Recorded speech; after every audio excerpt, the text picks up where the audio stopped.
Hi.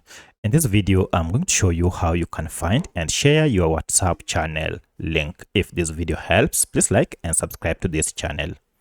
Alright, the first thing you need to do is to go to your WhatsApp, and if you wish to find your channel link so that you can share it with your friends, it's pretty simple. Just go to this icon here. This is a link icon. If you tap on it, it will take you to your channel link, and here it is. Here you can just share this link via WhatsApp, or you can share it on your status. You can also just share the link if you want maybe to email, or if you just want to copy the link and share it to someone else, you can just do it from here and it will have been copied. That is the first way to get that channel link.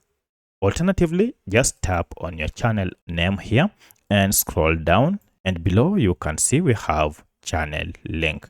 If you tap on channel link, you'll be able to see it from here. Then copy it before you go share it elsewhere. So I can go share it to a group. For instance, I can share it to this WhatsApp group, and by doing so, now I'll be able to send it to the group members of this group to receive this link so that they can join. So that's how you can find and share your WhatsApp channel link. If you have any other question, kindly let me know in the comment section. Otherwise, thanks for watching, and let's meet in the next video.